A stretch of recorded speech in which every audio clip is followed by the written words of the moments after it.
Hello and welcome to Frontstroke. Today's episode is going to be a quick one. My 1941 Royal Arrow. The Great Depression had everybody down on their luck, and if you weren't Ernest Hemingway, you couldn't afford to pony up close to $100 for a brand new typewriter.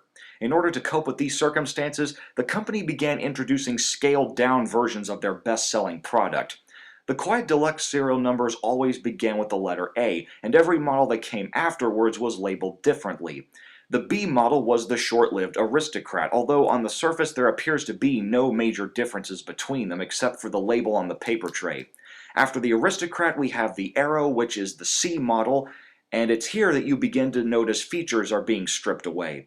The companion model was the CD, and then at the very bottom of the chain you have the Varsity, which doesn't even have a bell because there's no right margin stop.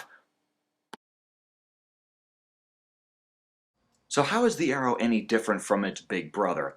Well, the first thing you'll notice is that it does have the magic margin system, but only on the left side of the carriage. The right-hand margin has to be set manually, which actually isn't that different from several other models.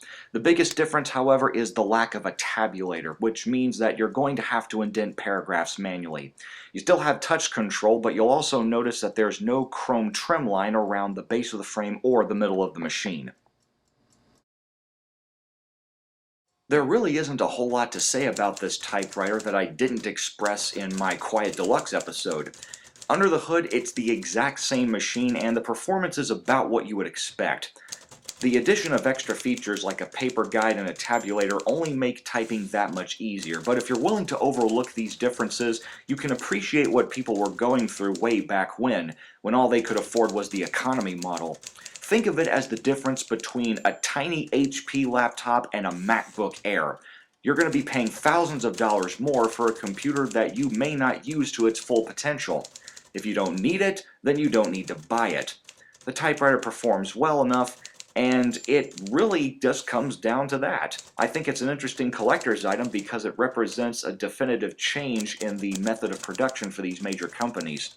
If you find one and the price isn't too unreasonable, you might as well give it a try. As you can see from this video, the only problem I've been having is with the ribbon on the black setting. It tends to cut off the top of the letters. But this was gifted to me by a dear friend of mine, and so it's definitely a keeper. I only wish I had a carry case to go with it. As always, thoroughly inspect every machine before you buy, and never buy online unless the seller is willing to guarantee safe shipping. Adios.